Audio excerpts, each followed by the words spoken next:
So, joining us now, we have a very special call-in guest. He is a senior writer for Newsweek, MSNBC contributor, contributing editor to Vanity Fair, and New York Times bestselling author. You already know who it is, the king of always having a normal one online, Kurt Eichenwald. Kurt, how's it going? Okay. Well, first, I want to correct you there. This has already started. Okay, this has already started. You've already started in with these right-wing narratives about who I am and what I do. First of all, I am a senior contributor to Vanity Fair. I am a senior writer at Newsweek, and I am a contributing contributor at MSNBC and a New York Times best-selling author. So you can correct that record right there, and then we can proceed. These tricks aren't going to work. Okay. So Kurt, you're having another really good week online. Like I said, staying normal, staying regular all the time online. Could you just fill us in a little bit? What's going on with these emails you're sending Ben Shapiro about the Parkland teens? Okay, I want to clear the record first of all. I didn't send any emails. Emails were sent by me in order to correct a vicious right-wing smear campaign from the Parkland High School victim, acting in concert with other right-wing actors. And I want to make something very, very clear to you. This was a routine day-long Twitter fight that I got in. This is one of my routine, if you've heard of a routine traffic stop, this is a routine day-long 48-hour Twitter fight. Nothing out of the ordinary. What happened was that Ben Shapiro and some of these Parkland students, underage students from Parkland, decided to team up and accuse me of being a fan of tentacle porn. I assure you, I've only ever researched tentacle porn in order to expose tentacle porn. You were exposing it to your family in this case, right, Kurt? I have now I see you're trying to trick me. I know what's happening. That's pretty clever there. You're trying to trick me into saying I exposed myself to my family with tentacle porn. That's far from the truth. Everything was consensual and everything. I have affidavits to prove this. And if you're going to keep lying, I want to make something very clear. This entire podcast is being recorded in real time by a court reporter in Dallas for a grand jury that has been convened to issue subpoenas and indictments related to my Twitter fight. I am very serious about this. No, you take online very seriously, Kurt, and we respect that. I just want to get to the issue here. People have been making fun of you because of this hentai tentacle porn issue for a while now, and we just want to get to the bottom of it. Let's be something very clear. Like millions of Americans, like about 75 million Americans, I have ironically dabbled in hentai tentacle porn, and this is a well-known fact. Will, this is a well-known fact, if you will. All you need to do is log on to any number of mainstream ironic tentacle porn websites. I'm a moderator myself on a number of them. Of course, I am a moderator on Captain Nemo versus the Hentai. I am the only moderator, of course, on Calamari Hot Mommy. .org. This is normal. These are job holding community members who engage in this sort of ironic family time. I'm in on the joke. I have engaged to the point of completion with tentacle porn in order to debunk tentacle porn. This is very simple. Millions of America have engaged in this ironic pastime. And if you disagree, if I detect laughter that is directed at me instead of with me in this matter, you will be hearing from the grand jury that has been convened. Why do you think? If you proceed with this line of questioning further, and if anyone listening to your podcast laughs at this, you too will receive a subpoena. I swear to God. I swear to the eight-tentacled God and I'm just getting notice here on one of my burner phones used primarily for Twitter fights. I'm getting a notice here that I've been removed as Vanity Fair contributing senior contributor editor. So that's just wiping off of my list of credentials. So I'm no longer associated with Vanity Fair. That's no problem. I've heard that the New York Times might actually revise downward your sales numbers and remove you from the list of best-selling authors there. Just a heads up.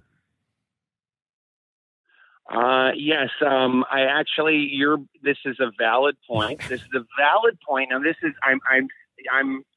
you're bringing it up from a place of mockery, which is going to get you, and which Chapo, I'm sorry, which Chapo? This is Matt.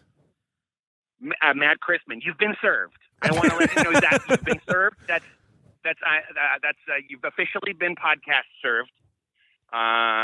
You've been served for my audio grand jury. You will be going to prison, sir. However, yes, I am finding out we're finding out that not only have I been let go from Newsweek, fuck them, never needed them, fuck Newsweek. And we're also saying now MSNBC has let me go from 4 out of 5 of their letters, so I am now merely an S contributor.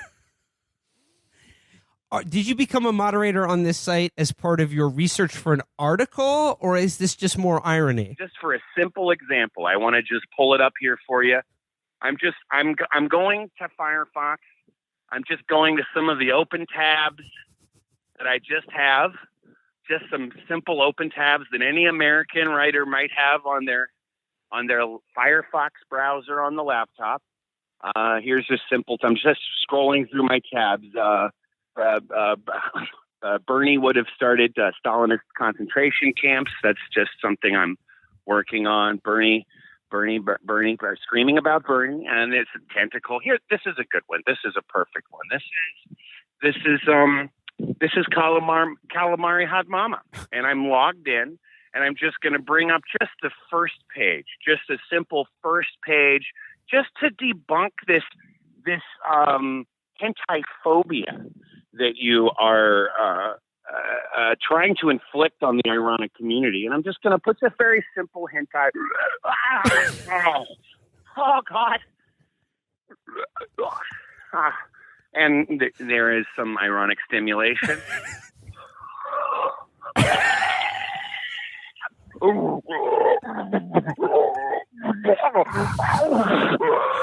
I've never been so stimulated in my life. Ladies and gentlemen, former contributor to Vanity Fair, Newsweek, MSNBC, and former New York Times bestselling author, Kurt Eichenwald, everybody. If I could just interrupt you. Will, this is Kurt's wife. I am now speaking to you from his podcast office. This is Kurt Eichenwald's wife. Anyone who has participated in this will be served with papers. The police have your last imprints, and will be coming after you. Okay, I'm sorry, Mrs. Eichenwald. I hope Kurt's...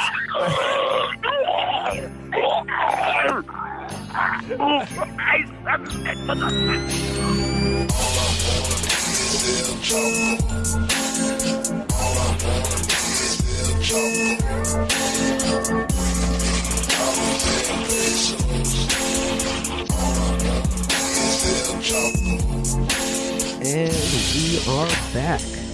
Thanks again to Kurt Eichenwald, master of being regular and normal online, for calling in and letting us know how normal he is. That guy is only ever having a good one. It's amazing.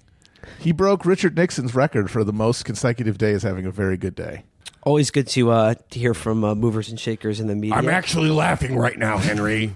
I'm just coming back from the gym. There were Jews there. It was fine. Something about Richard Nixon getting epilepsy by accident. I don't know.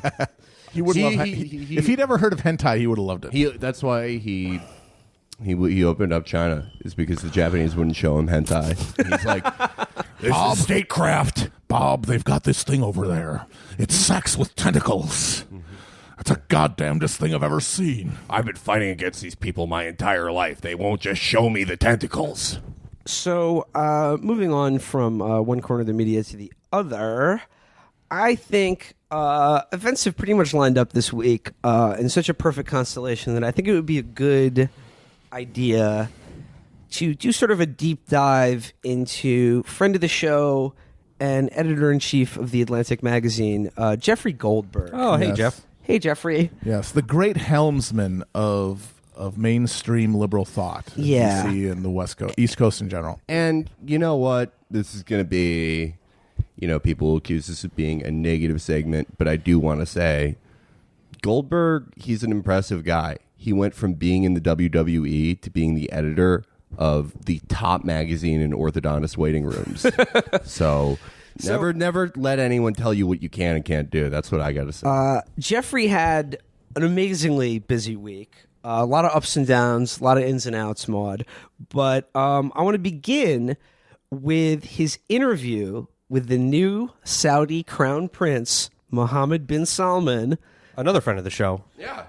Now, you'll remember when we covered Thomas Friedman's sit-down throat job with the crown prince in the pages of the New York Times.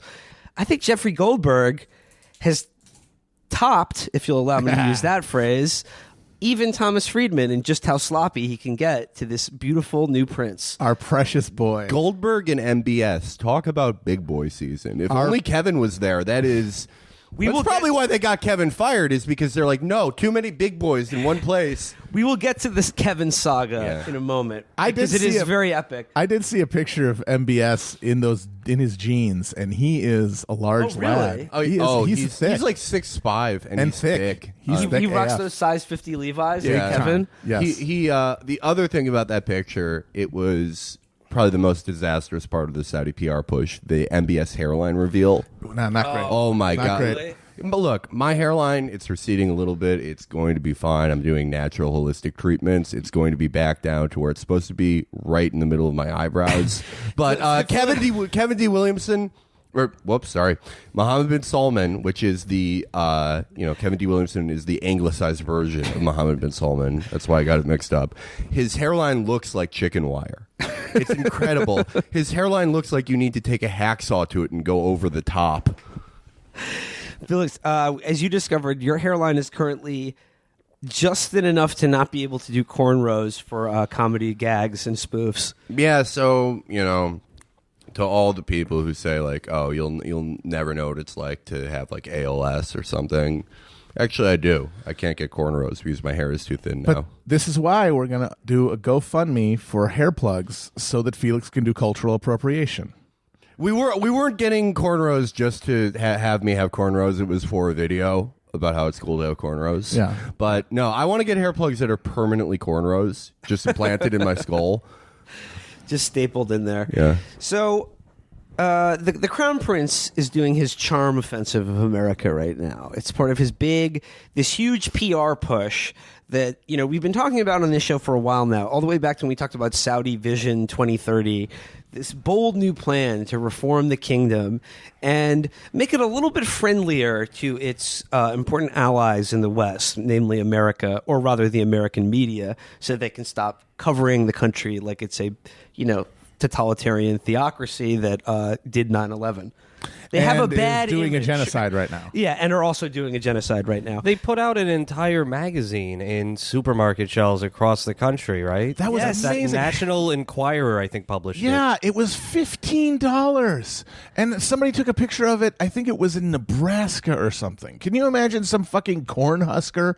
He's got his Mountain Dew and his mega-sized Doritos, and he's waiting for the checkout. Yeah, and we know Trump country. And he sees this picture. He sees this thing like, wow, this guy looks like he's really going to reform the Middle East. I better take a look. I wish I could bet you money on how many Trump idiots bought it. I bet it's no less than 2,000 people. Oh, yeah. Because think about it. 2,000, I would think say. about how many that people, sounds about right. Think about how many people shot their Keurigs or just did whatever idiotic thing, like went into Starbucks and said their name was the Constitution.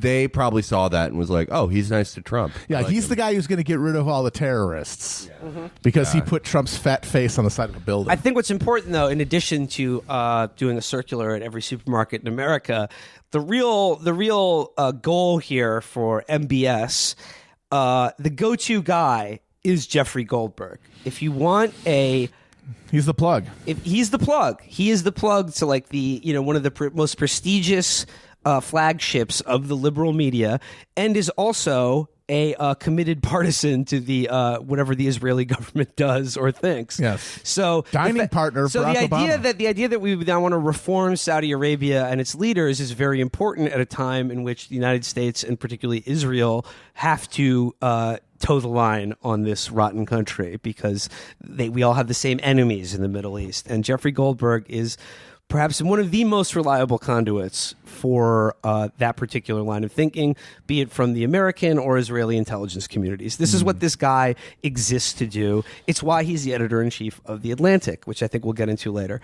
So let's begin in this interview here. The headline is, Saudi Crown Prince, Iran's supreme leader, makes Hitler look good. Damn. You make Hitler look good is the B-side to You Give Love a Bad Name. Wasn't as well received. The interview begins. This much, at least, can be said for Mohammed bin Salman, the putatively reformist crown prince of Saudi Arabia. He has made all the right enemies. Among those who would celebrate his end are the leaders of ISIS, Al-Qaeda, Hezbollah, and Hamas, 4-year-olds in Yemen dying of kwashiorkor. as well as Yemen's Houthi rebels. And all the swollen And children. the entire clerical and military Instagram leadership. models who just want to be left alone.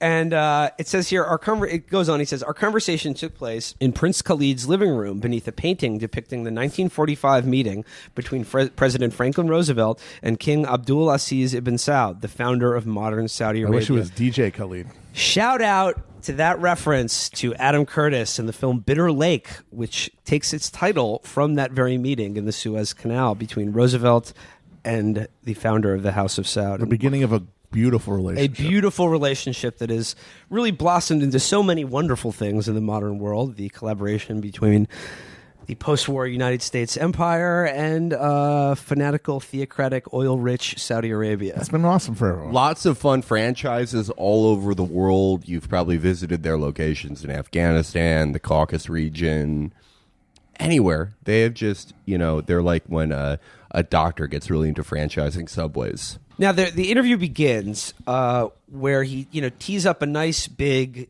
easy softball for MBS by saying, could you start by talking about Islam and the role you think it should play in the world? And it gives him a chance to say, Islam is a religion of peace. And then go on to say, our duty is to spread the word of God, but, we also believe in freedom as well. But then he says, now today in the triangle of evil, and Goldberg says, the triangle of evil? And MBS says, yes, I will explain in a moment. In this triangle, they are trying to promote the idea that our duty as Muslims is to reestablish the caliphate, to reestablish the mindset of the caliphate, that the glory of Islam is in building an empire by force. But God didn't ask us to do this, and the Prophet Muhammad did not ask us to do this. So he's talking about caliphate mindset, and he wants to reassure all of the readers that Saudi Arabia and Islam, the modern version of it, does not seek to establish a caliphate by force. But Goldberg says about the triangle, and MBS says, first in the triangle, we have the Iranian regime that wants to spread their extremist ideology, their extremist Shiite ideology.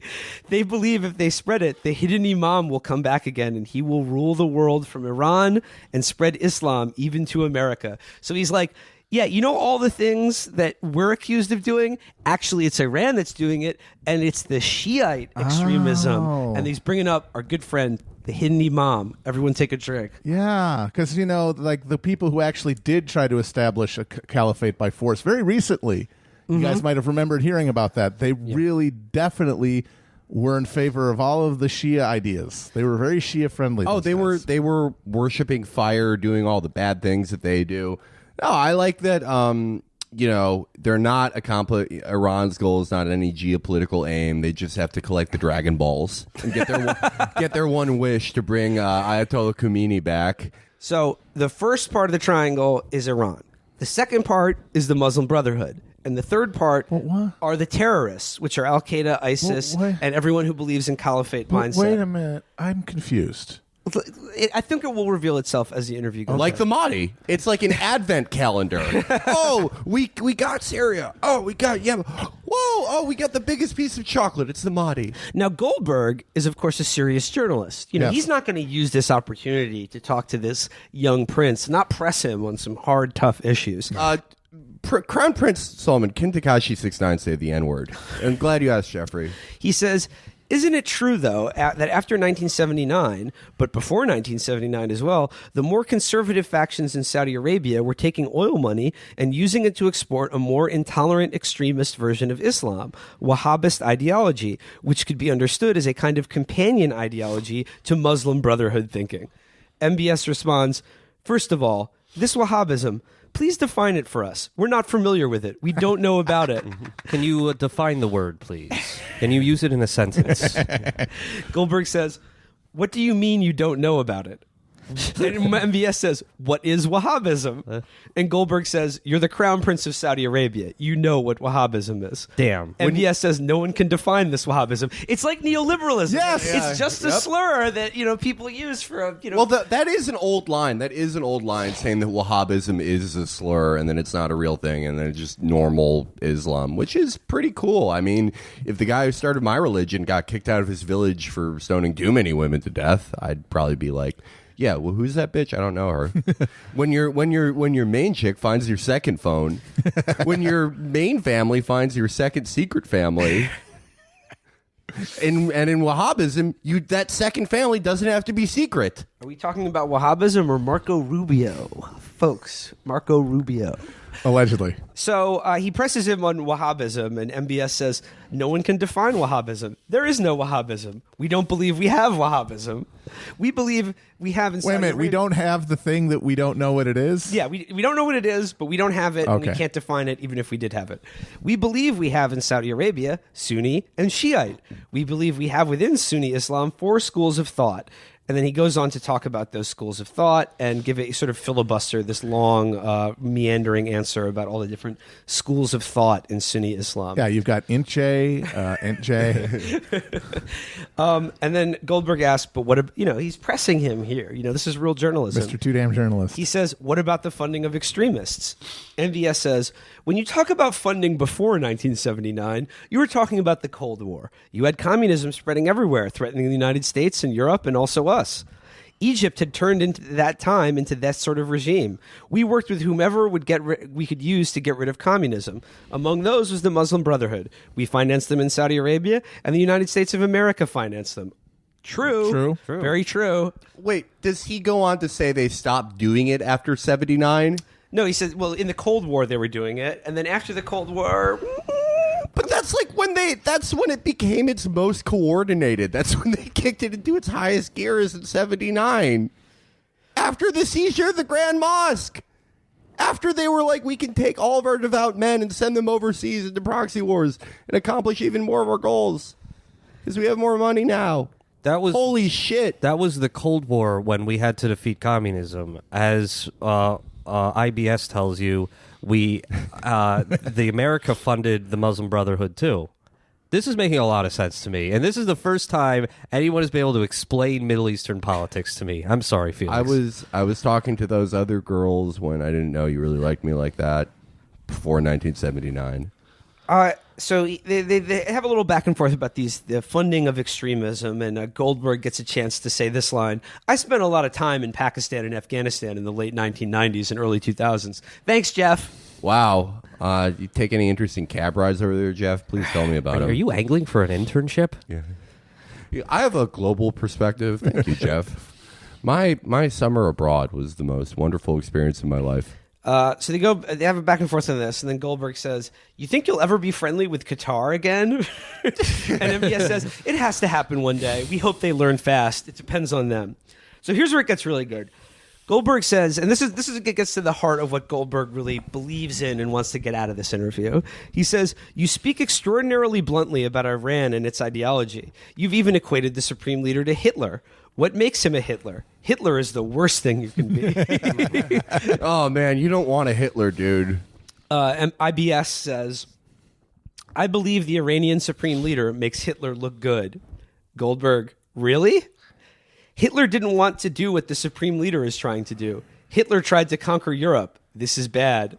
Goldberg just says, yes, very bad. But think about that fucking follow-up. But what does he say that he says Hitler tried to conquer Europe, but what Iran is trying to do is worse than that. But what very does bad. he say that Iran is trying to do that's worse than... He doesn't say. They want to make the caliphate. Oh, no, he does. Yeah. He does in the say. Triangle. Remember the triangle theory? Oh, right. Yeah, that's why Phil Jackson is head of the Iran new is running the caliphate. triangle off. No, he does say. Goldberg says, yes, very bad. And MBS says, but the supreme leader is trying to conquer the world. What? He's trying to conquer the world. He's doing a pretty shitty job of it. He believes he owns the world. They are both evil guys. He is the Hitler of the Middle East. In the 1920s and 30s, no one saw Hitler as a danger. Only a few people, including his family, who received him warmly and had close relations with the Adolf Hitler. They have heirlooms that Hitler gave them, or that they bought. But wait, so Khomeini's trying to take over the world? Khomeini's dead. Khomeini, I'm sorry. Khomeini. Yeah. The supreme leader of Iran. I just woke up. They should have more than two letters differentiating their names. Oh, yeah, absolutely. Well, that's what makes him worse than Hitler. Yeah. Well, actually, that's how you know he was as bad as Hitler, because there was Hitler and Himmler, and they did that to confuse people. It was like rabbit season and duck season. Maybe Khomeini isn't really dead. Maybe I'm right about that Dragon Ball plot, that they're going to bring him back to life when they collect the Mahdi balls. So Iran is trying to take over the world, and we have to stop them before they do, just like Hitler. They're doing a very shitty job. Yeah, they control 0.5% of the world. They have a military budget that's a fraction. Also, of America's. it would be instructional to just look at a map of the nation of Iran and Persia over the last 1,000 years to see how many times it's expanded its border. Yeah. You know, they were really close to taking over the world during the Peloponnesian Wars. Yep. And then the first Wahhabists, the Spartans, stopped them. Hell yeah. Okay, so he says here, we want to avoid war. And Goldberg says, is the problem in your mind religious? And IBS says, as I told you, the Shiites are living normally in Saudi Arabia. We have a normal one. Having a normal one. I wake up, I make my tea, I get bulldozed and shot by internal security. Just having we a have normal no one. problem with Shiites. Like he said, they're living very normally. Yeah, in as Saudi Stalin Arabia. said, no Shiites, no problem. So he goes on. He filibusters again. Very long answer on what Obama thought about Iran versus Trump. He basically says they both believe that Iran is a problem, but they had different approaches to it. So he avoids criticizing Obama. Goldberg then asks, speaking of painful decisions, are you making the situation in Yemen worse through military actions that are causing humanitarian catastrophes? There is a lot of justified criticism of your bombing campaigns. That is a really artfully worded question, and it does bring to mind the sort of phrasing that the New York Times or other outlets will use to describe what's currently happening in Gaza right now, where it's just sort of like, some critics might be saying that your war is something that they might consider genocidal. Or the New York Times, this is a real headline from today. Sporadic rifle fire from the Israeli side of the Gaza border made clear that the Palestinian protests could elicit the sort of response that killed 20 people a week ago. So going on, MBS's answer to this is, first of all, we have to go back to real evidence, real data.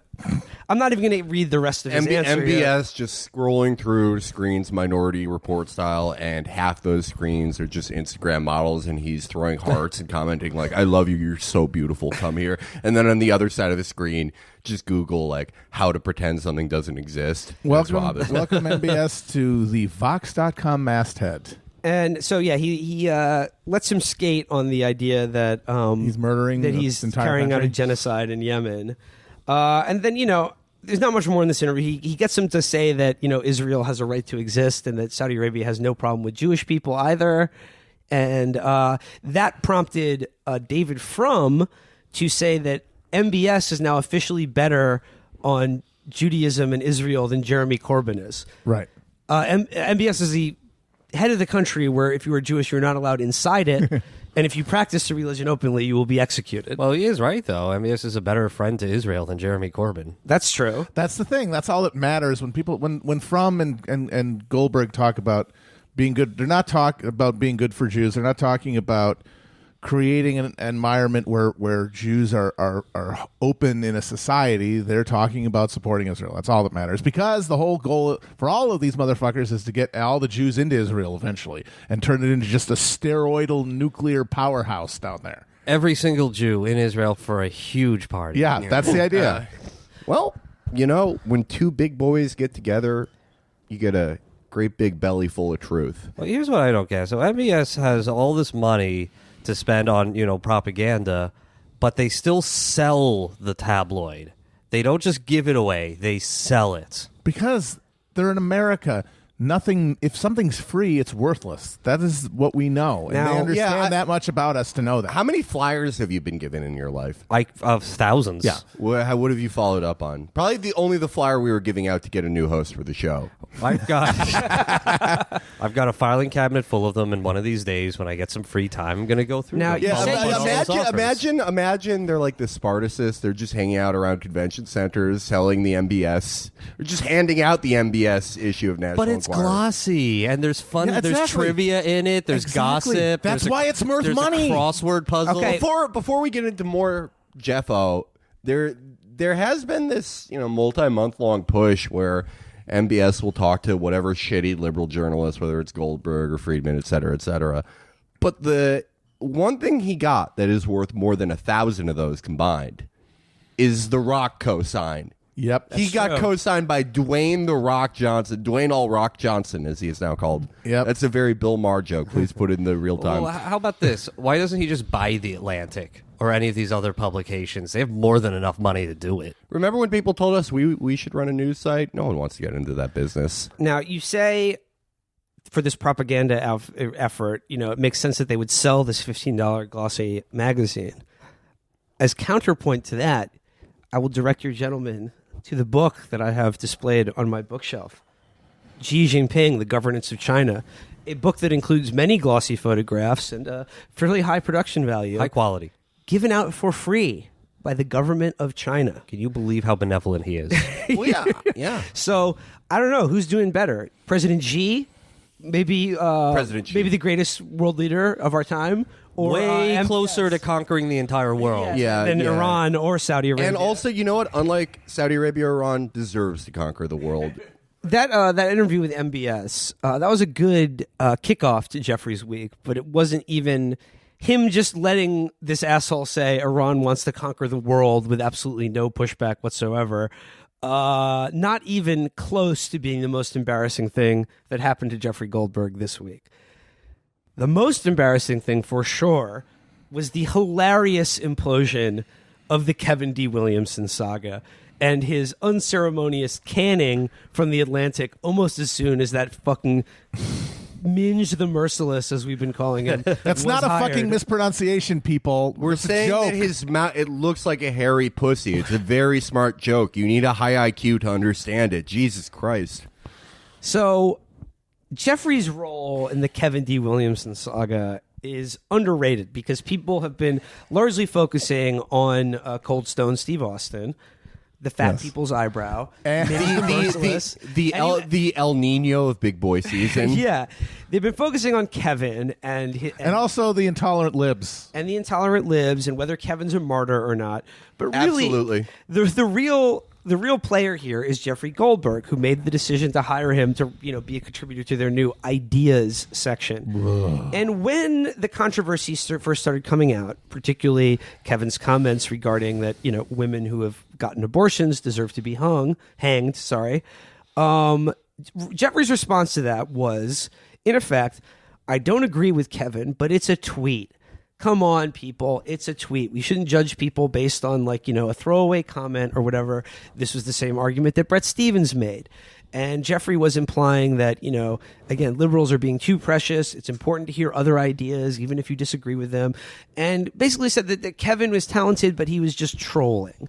He was taking a needlessly provocative position in an attempt to sort of Own the libs and stir intellectual debate. Well, mostly on the libs. Yeah. Then it came out that Kevin Williamson had indeed said the exact same thing on a podcast. That was a bridge too far.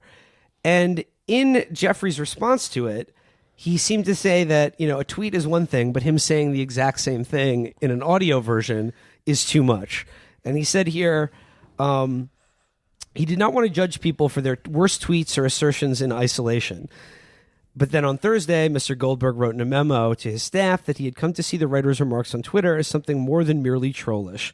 The editor cited a podcast episode from the same month in which Mr. Williamson elaborated on his anti-abortion views.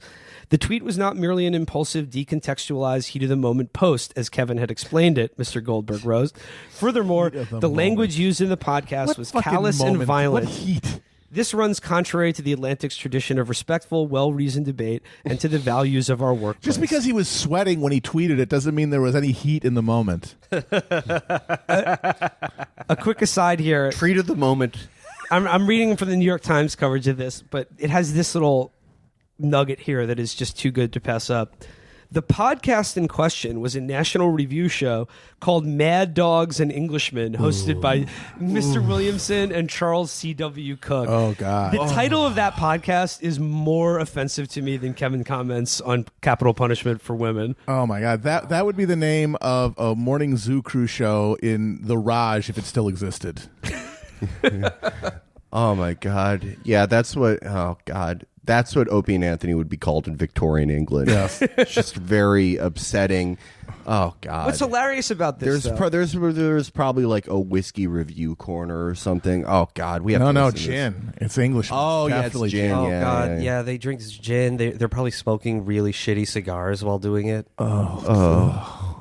Giving myself lupus just thinking about Yeah, this if you actually podcast. listen to that podcast, you find a more controversial opinion from Kevin. He walks back hanging the women, and he says they should actually tie them to train tracks, more in line with his preferred aesthetic. method of doing things. But what's funny about this is it reveals Jeffrey Goldberg as an absolute fraud.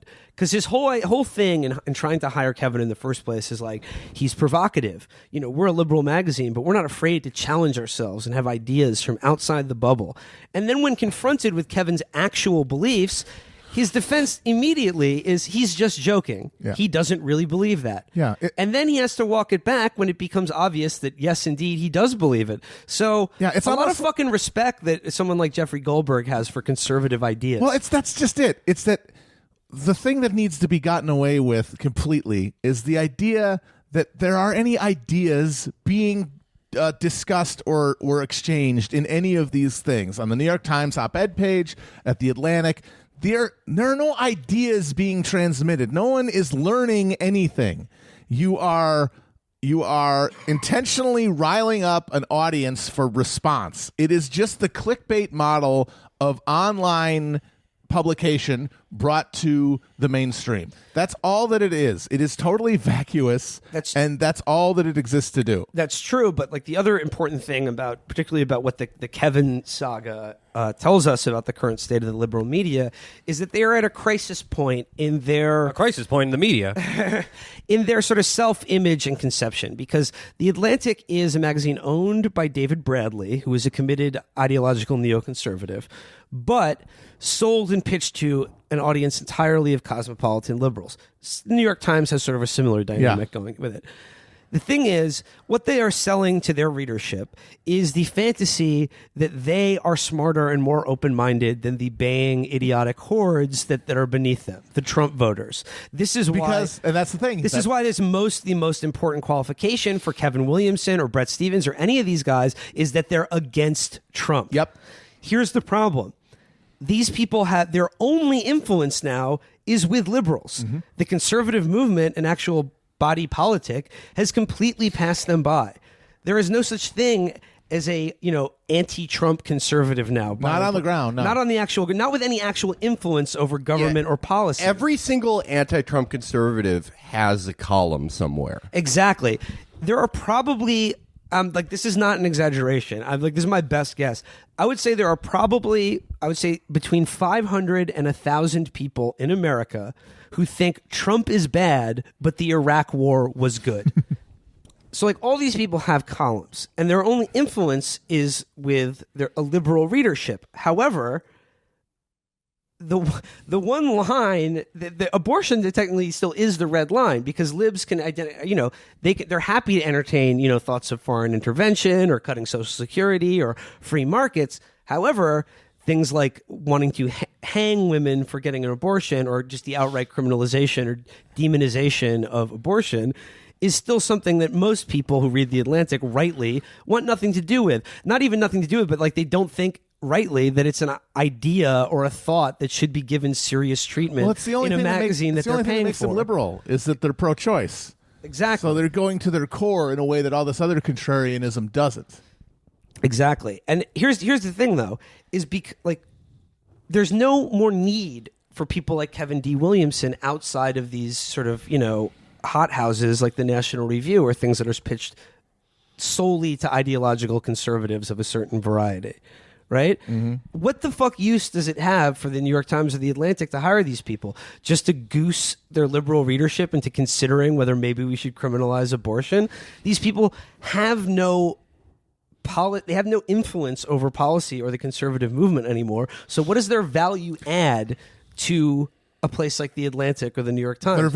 It's to flatter the audience. It's to make them feel like, yes, that they're more broad-minded than either the hooting swine who voted for Trump or the Antifa hordes of illiberal leftists. But the thing is, they still have lines. They still have things that are unacceptable. There have to be, because if you don't have anything, then what the fuck are you? You have to have some sort of container. And so there has to be a line, a thing that's beyond the pale. And yeah, he fucking went across it. In his zeal for triggering libs, congratulations, you triggered the libs. And they don't want to hire you now because you did it. You were too good at triggering the libs. So go back to the National Review. This dynamic about conservative intellectuals, I just want to read a little bit from a post by Henry Farrell from this week that I think really does a very good job summarizing this. It's titled, "Who Has Any Use for Conservative Intellectuals?" And I just want to read from a little bit. He says, "The conservative movement perceived the need for intellectuals, both to hold their own fractious coalition together through fusionism and the like, and to justify their goals to liberals who dominated the space of serious policy discussions and could possibly stop them. Liberal policy types, for their part, needed to understand that what was happening among conservatives and perhaps hopes to influence it a little. The result was that the conservative intellectuals were in a highly advantageous structural position, serving as the primary link between two different spheres which didn't otherwise come much into contact. As Network Sociology 101 will tell you, this allowed them a fair amount of arbitrage and enough slack that people like Jonah Goldberg were treated as serious thinkers." Oh, God, remember that. The problem is, and now he's saying, like, the Never Trump people, remember they defected en masse, thinking that it was a fairly cheap gesture of independence. We all remember the Never Trump issue of the National Review. Yeah, they were born defective and they never stopped. Not only did this damage these intellectuals' personal ties with the new administration and the conservative movement, but it opened up the way for a conservatism that basically didn't give a fuck about policy ideas and the need to seem serious anymore. The result is that conservative intellectuals don't have all that much influence over conservatism anymore. The problem is that without such influence over conservatives, these intellectuals' capital with liberals and the left is rapidly diminishing too. If conservative intellectuals don't have much of an audience without conservatism itself, why should people on the opposite side listen to them anymore? Their actual ideas are mostly not that strong. Some of them are good writers, but good writing only goes so far. The only plausible case for paying attention to conservative intellectuals, qua conservative intellectuals, is that perhaps the pendulum will swing back after Trump and the old regime will be restored. That might happen, but you wouldn't want to be betting serious money on it. And I think that gets it exactly right about this sort of panic that assholes, like everyone who has invested so heavily in the idea that it's really important to engage with the thoughts of the other side, are at a point now where they really can't continue this charade for much longer. Yeah. Because conservatives never ever pretend to take seriously the ideas of the liberals or the left. And if you're going to, nor would they ever even conceive of hiring like a left-wing voice to write for the National Review or Weekly Standard. Yeah, and if you're going to pretend to care about the other side's ideas, then the other side loves Trump. Get some actual pro-Trump fucking conservatives then. Get Bill Mitchell. Those on are the a one fucking op-ed page. there's zero pro-Trump columnists at a major mainstream like liberal audience thing. So you only have these ideological eunuchs who have no influence and speak for no one. Yeah. I mean, if you're really interested in representing the country, get one of those freakish positive Trump reply guys. Get one of those children Jacob Wohl. get one of those kids who can't seem to wash their face or wear shirts that fit and just reply like, MLK would have loved Trump and stuff like that. Just put them in there. No one cares. It's going to represent way more people than, Snidely Whiplash or Homer Simpson in the landlord costume. Or any of the other people you're hiring. But I think it should be noted that both David Bradley and Jeffrey Goldberg are ideologically committed neoconservatives, right? Which means they're happy to fucking deal with social liberals, and they don't mind it at all. they don't care about But they that don't shit. give a shit about it. That politics doesn't interest them. In fact, all domestic politics are entirely negotiable to them. It could shake out any way; they'd be fine. As Richard Nixon referred to it, it's building outhouses in Peoria. Who gives a shit? That's domestic politics to them. Jeffrey Goldberg has even said as much during the 2008 election. He said the only question in this election is what the president will do to prevent Al Qaeda from getting nuclear weapons. Oh. Everything else, taxes, education, infrastructure, that's all just window dressing. It's the only question worth addressing. And then, of course, unspoken in that is how to confront Iran militarily as well. Well, I object to one point, though. When you say that Kevin Williamson was just triggering the libs with his outrageous abortion remarks about his day of the rope fantasy for women, that's not the case. This is a very personal matter to him. Oh, yes. Let's talk about this. So the friend of the show, the baseball crank, has been one of Kevin Williamson's most indefatigable defenders recently, and correctly points out that, conservatives have been hearing for years from the left that, you men should not have a say over women's body. This is a women's issue. That's what abortion is. Apparently, that's not the case. This is a major issue that impacts Kevin. Reading from the crank. Do the voice. Kevin feels the voice. Kevin feels especially strongly. Oh, sorry. Yeah. No, he's not sick. He can do the voice. I'm a little sick, but this is precisely why this is asymmetrical. Kevin feels especially strongly about this issue because he's the sort of person who could, maybe would, have been aborted after 1973. They extend no similar empathy to how this affects him personally. And then links to Kevin Williamson's big article about the issue, which I'll read from right now in the National Review. This is from 2015. About that 20-week abortion bill. A note to House Republicans. This is the 42nd anniversary of Roe v. Wade. I never need reminding of which anniversary it is. It's always the same as my age. I was one of those who entered the world through a pregnancy of the sort we call unplanned. Though I do not object to being, quote, the result of human action, but not the execution of any human design. I was born about 3 months, call it a trimester, before Roe. In my case, the result was an adoption. Mine wasn't, as it turns out, the sort of success story you'd put in a brochure. My adoptive parents were divorced only a few years later, and there was subsequently a great deal of unpleasantness in my home upon which I do not intend to dwell. Some had happier families, some far worse. Eventually, I discovered that I had certain talents, which friends encouraged and teachers helped me develop. I had to be... I could float upside down.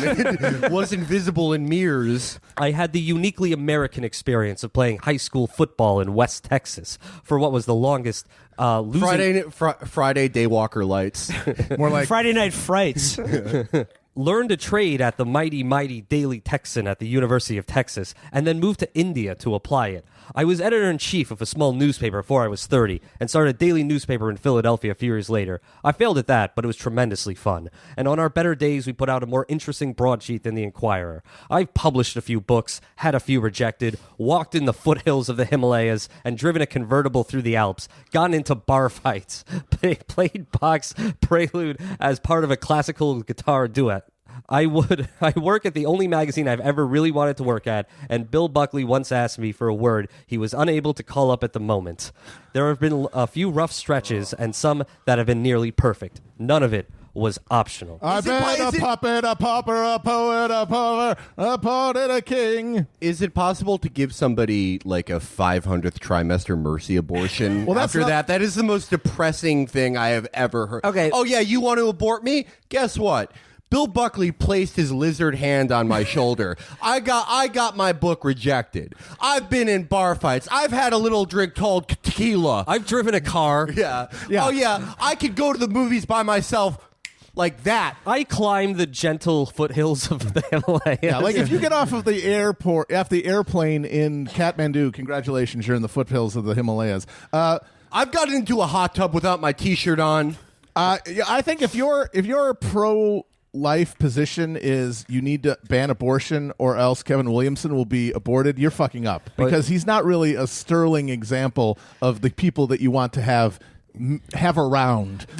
This is great too. I love he takes it personally because he could have been aborted, because it's like the guys who are like, yeah, dude, don't insult the military. I actually almost signed up for the National Guard after 9/11. That could have been me. Yeah, but they act like he fucking crawled out of a dumpster behind a Planned Parenthood after they like scraped him out. Listen to this. Here's the climax of the article. People like me, we unplanned, the millions of us, now live the first part of our lives outside the protection of the laws of these United States.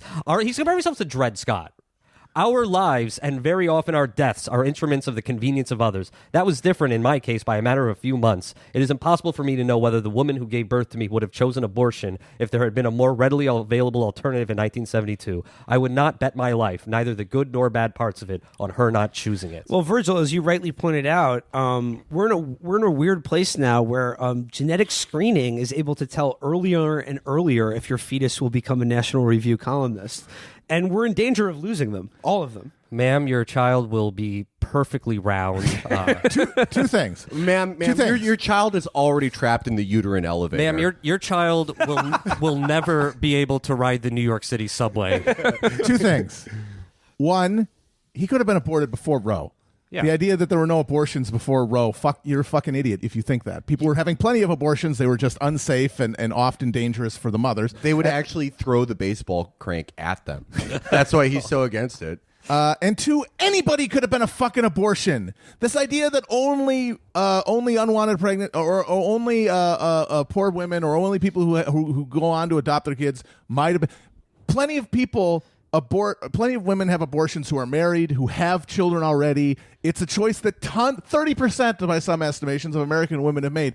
Any of us could have been fucking aborted. The idea that he's some fucking special case, wait, that he's some escapee from Logan's Run. Fuck off. Are you saying we're also in the protected class of possible abortion victims? Guys, oh my God.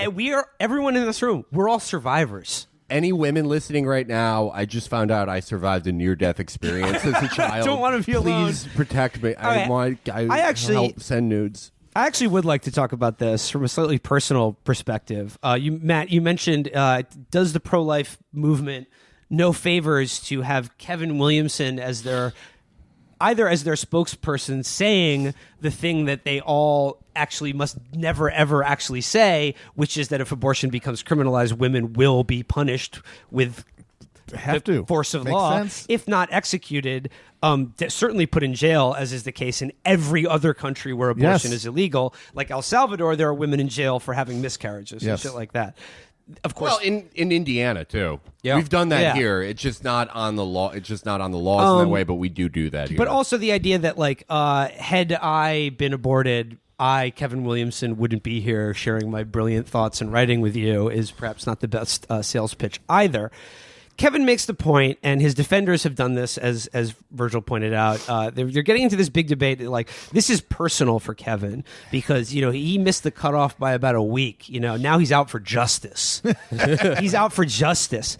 Okay, the pro-life movement would do better to not use Kevin as their spokesperson, but me.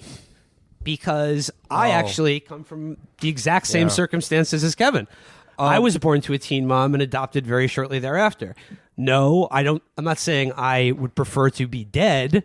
Now that I have my life, I'm glad I have it. I very well could have been aborted. But however, wait, I'm confused though. You were born after Roe, though. Yeah, but that's not that. he's assuming he would have been aborted. Oh, no. So why weren't you aborted? Will Loopered himself. Yeah. It's actually a time paradox on my own father. Yeah. And I was actually Will's biological parents. I also Loopered. I went back and I was like, keep going. You're doing great, dog. Conceive this kid. I need this. Well, hang on. If Matt's right and anyone is a survivor of abortion, then I think we should go bigger. I think it should be Tom Hanks. And they should put these big billboards up that say, hey, America, Tom Hanks could have been aborted. Hey, you like all his movies? Now imagine they don't exist. But, I mean, like, for me, like, personally, like, I acknowledge, like, I believe abortion should be legal. I don't think I think it's a moral decision that every woman has to decide for themselves. I don't know where I would come down personally on the issue if I was ever involved in a pregnancy.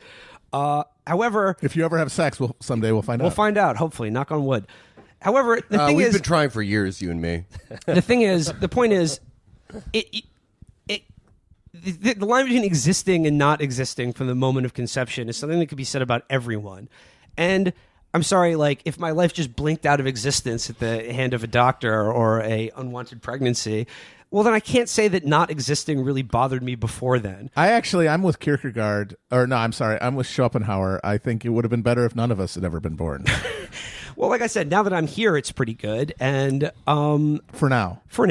But again, this cheap maudlin sympathy act that Kevin D. Williamson is going for by being like, I could have been aborted, is the cheapest fraud imaginable. And people are calling him brave for saying it. And it's just like, yeah, I love the idea that now he's wreaking his vengeance on the women of the world. But now another line that his defenders have taken up in his grotesque idea, that, as Virgil said, his day of the rope fantasies about all the harlots out there that would have killed him if he had the chance. His defenders are saying, oh, well, you didn't listen to the full interview. He goes on to say, I'm sort of squishy on capital punishment as an idea. He sort of waffles on whether he's even in favor of the death penalty. Waffles. He waffles and he pancakes and he omelets and he donuts. He says he's not sure if he favors capital punishment, but if we do have capital punishment, it should be hangings and like beheadings rather than lethal injection. To make it as spectacular as possible. Yeah, he wants to see the old style capital punishment, and then he also said that he doesn't believe laws can be applied retroactively. So his defenders are saying, oh, he doesn't really want to kill a quarter of all American adult women. He just thinks they deserve to die. Yeah, so all of that is totally incoherent, but it just made me realize, wait a minute, all of Kevin's politics emanate from him hating his birth mother and fantasizing about murdering but his she didn't birth have mom. an abortion. Doesn't matter to him. No, Kevin hates his adopted parents.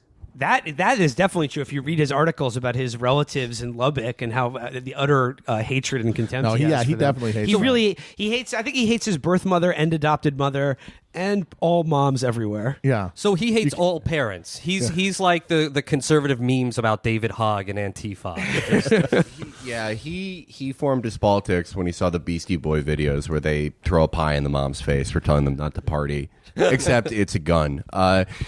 This entire Williamson thing, though, it's sort of, that museum exhibit where they give you slices of the human body and you get to see how every little part works.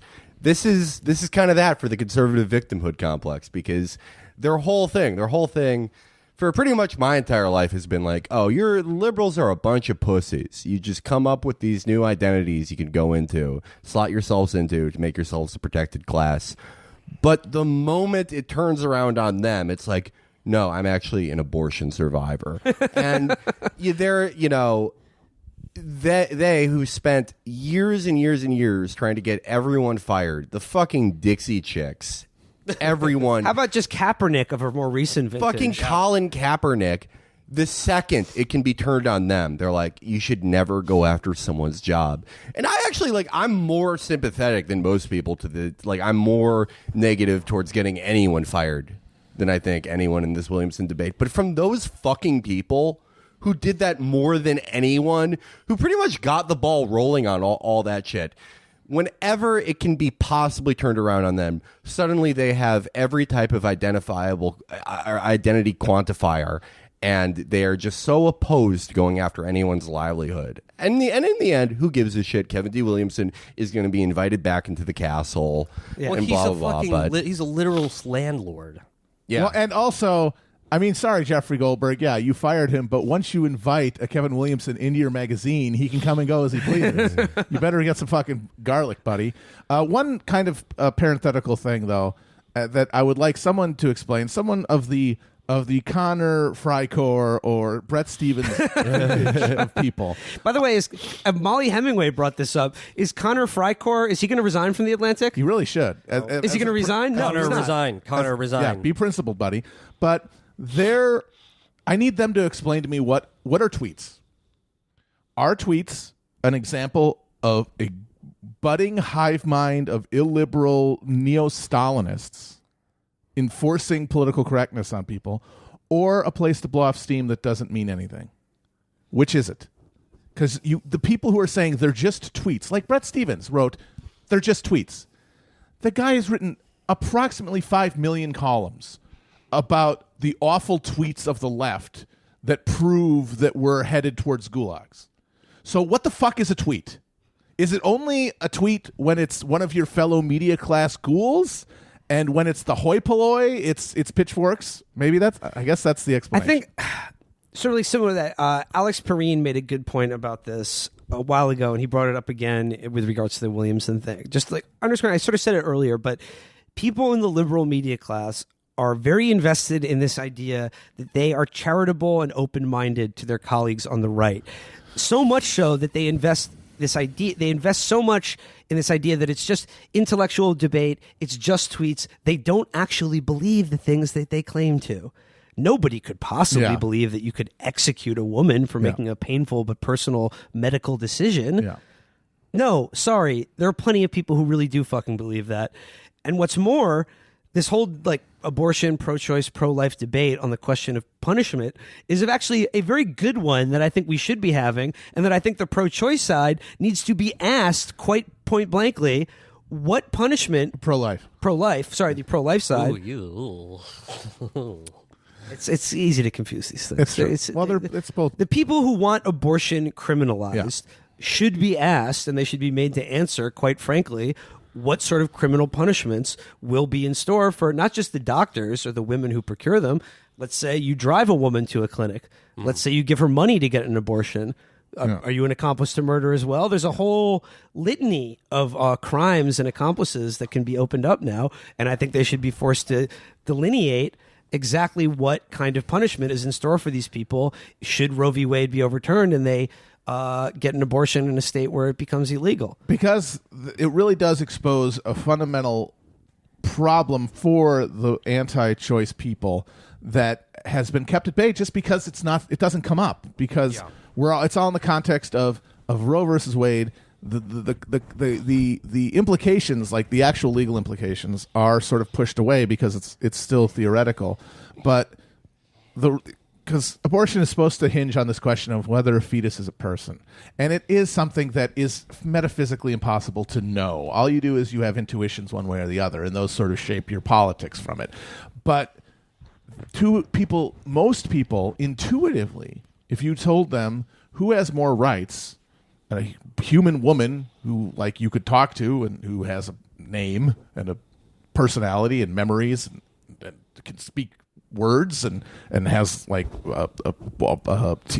TV or whatever. Might be a real gamer girl. Exactly. Has a favorite book, and a dime-sized collection of cells. People will intuitively say the woman. And that understanding is, I think, what undergirds the sort of ambient pro-choice belief that people have. But it's all kind of soft because there's no real consequences to it. It's all just sort of, I guess. But when you put it in the terms of, okay, should a woman who gets an abortion be killed or thrown in jail for years, the incongruity between the life being protected and the life being either ended or basically destroyed by prison is so vast that people are able to make that, okay, now I understand. I'm pro-choice. It should also be noted that even in a pro-Roe American society, and for much of human history, even religious institutions like the Catholic Church, for instance, regarded and terminating a pregnancy before what was known as the quickening as to be not abortion. Before they've seen Highlander 3. Oh, well, the quickening meaning like when you could feel it kick. It was called like, returning to menses, basically. One of the most covertly evil associations ever in America, the AMA. We can thank them for a lot of our current abortion debate framing. And What not they have to having do with health it? care. They sort of push the line as terminating a pregnancy is sort of unacceptable. Or like that it's ending a human life, equivalent to killing a baby, like infanticide. or AMA something. rocks, dude. Yeah, wonder why we don't. Why our healthcare system is sort of like a cruel practical joke, a Rube Goldberg device, or why we frame abortion as like you were trying to kill Kevin D. Williamson. Thank you to the AMA. So also starting the myth that anyone just can't become a doctor. We could do it. I think we're almost out of time here, but before we go, I wanted to bring up these 2 quotes you asked me to source from Goldberg. Yeah, this so is a little fun. I just want one closing thought on sure, Williamson before we go back into the Jeffrey Goldberg story. I just think what all of this proves is whether it's like the New York Times or the Atlantic or all these supposedly liberal institutions who want to challenge their liberal readership and open their ideas to critiques from outside their comfortable bubble. Forget this bullshit on the right. Write them off completely. If you really want to challenge people who are liberals, challenge them from the left. That would be useful. In a civilized liberal society, the debate should be between the liberals and the current Democratic Party and those on their left. Everyone to the right of that, they don't have ideas. They have cruelty and corruption. That's what they offer. Look who's president. Look at the movement as it actually exists, not this like fantasy parlor game that you have in your head. Write them off completely. You're not closing yourself off to like being open-minded by writing them off. It's called exercising judgment and just a bare level of morality.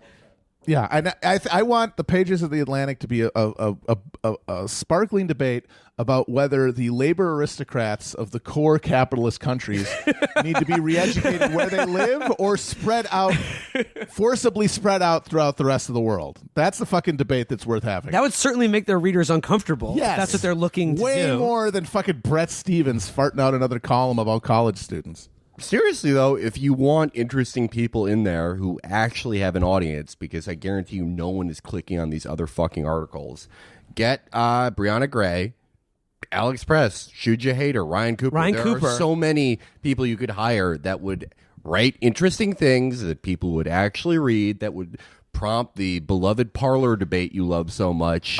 Matt Brunig is excellent at trolling the libs. He loves to own the libs. He loves to own the libs. Let's get him on there, But again, fucking put Jason Uhuru in there. No, seriously, I'm not kidding. He wants someone interesting in there. I want Maoist third worldism to be something that these guys have to grapple with instead of something they've literally never heard of. None of these people actually believe that, like, the institutions that they preside over should cater to every conceivable view. No. So just quit lying to yourself and keep the right in their own little silos where they belong, their own little funny farms talking to themselves. You don't need to engage with them. They're not intellectuals. They're not good. They're not serious thinkers. They're not serious writers. Like I said, they represent cruelty and corruption, and that's it. I mean, and the thing, talking about Williamson, this might have cost him his job, but if you want to talk about his ideas, hanging women who've had abortions is literally the only idea he's ever had that's distinct and Williamsonian, as opposed to just bog standard conservative misanthropy, which is the rest of his fucking output. You want to pick somebody who would actually really piss people off, but he wouldn't do it just advocating sort of woman genocide. Actually interesting, can actually write. Put Adolph Reed in there. Ooh, hell yeah! Oh my god, he would piss the libs off. Oh my god! For and sure. Adolph Reed can actually fucking write. But again, it gets back to the essentials dynamic at play here, which is that for committed neoconservatives like Goldberg and Bradley and the people who run the Times opinion page, what is really out of bounds is the left. What they think out of bounds is hanging bankers who are responsible for the financial disaster or for the assholes who started the Iraq War. That to them is out of bounds. Yeah. And that is why that they will always continue to play footsie with these oafish, balded, just tubs of suet like Kevin D. Williamson. Or how about H.L. Merkin? All right, let's go back to the let's go back to the story of Jeffrey origins. So this is a funny note. I assume you've talked about this on the show before, and in our now. What is this? The 200th? This is the 200th episode. By the way, maybe we should have done something more. Fuck. Can we add like fireworks at the start? I don't know. Okay, you may have talked about this, but he's had an interesting post-college story. I'm reading from a post he made in the Atlantic, actually in response to Glenn Greenwald calling him for clarification, asking if he took a loyalty oath when he joined the IDF. Here's the quote. As a teenager, I felt a bit like David Ben-Gurion set adrift on Long Island. I thought that Israel might have been meant to be my true home, so I moved there in my early 20s, only to learn that in Israel, I felt like George Washington. No, the rest of the paragraph does not make that make sense. Why? Did he get some teeth pulled while he was there? Here's the money quote. This is from an interview that was posted on his website but taken down for some reason. I was a socialist Zionist growing up on Long Island. I lived in a non-Jewish part of Long Island, and I had the usual, or something between usual and unusual, experiences with schoolyard anti-Semitism. And those experiences sent me, in a way, to seek out some answer about my Jewishness. My parents, much to their later regret, decided to take me to Israel for my bar mitzvah. And when I was there, my eyes were open to the idea of Jewish power. I didn't put it in quite that way to myself then, but that's the way it worked. Seeing Israeli soldiers, Jewish soldiers, more to the point, Jewish tanks, Jewish machine guns, was quite exciting to a powerless 13-year-old boy suffering at the hands of Irish pogromists, juvenile pogromists.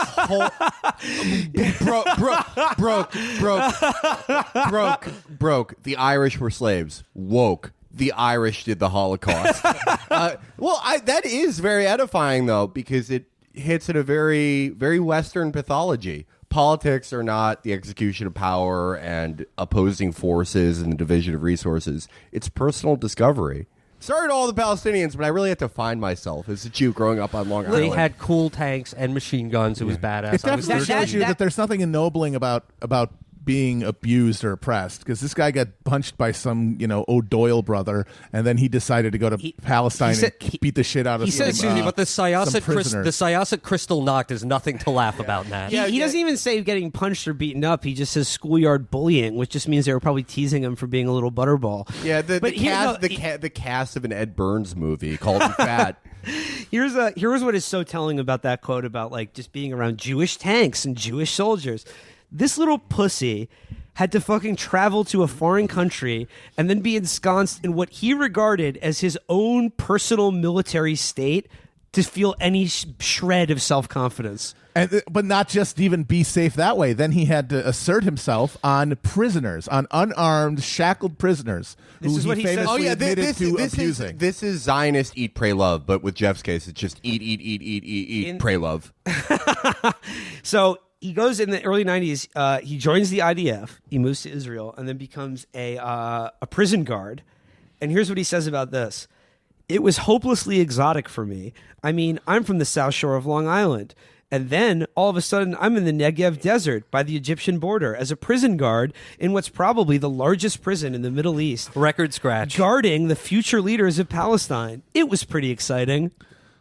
You're probably wondering how I got here. Yeah, welcome to hot, dry American summer.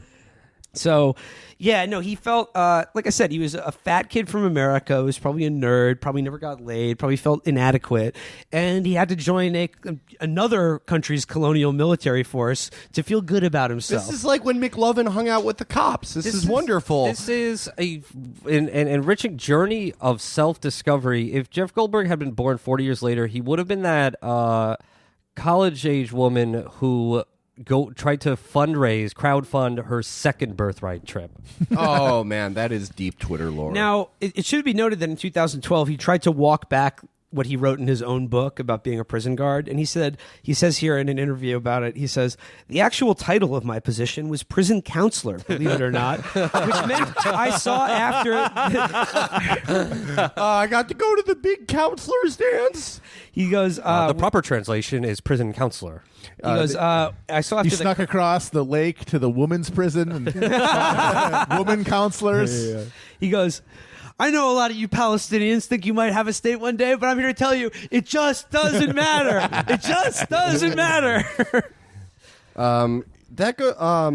Joke's on you, critics. The actual Hebrew translation of my job title was prison virgin. So, all of this just leading up to, of course, Jeffrey was a... Put your hand in my pocket. Your land is mine now. Jeffrey, of course, then went on to become a huge booster for the war in Iraq, saying in October of 2002, "In 5 years, I believe the coming invasion of Iraq will be remembered as an act of profound morality." Nailed it. Oh, man. Morality. Oh, yeah. You know what? Maybe that self-discovery in the prison really paid off. Very prescient lad, little Jeff. In 2002, he also said of people saying, hey, maybe this Iraq war is unjustified and a terrible idea. He says here, "Arguments made against invading Iraq are made by people with limited experience in the Middle East. Their lack of They experience... haven't beaten up a single Palestinian Yeah, prison. their lack of experience causes them to reach the naive conclusion that an invasion of Iraq will cause America to be loathed in the Middle East rather than respected." Great call, Jeff.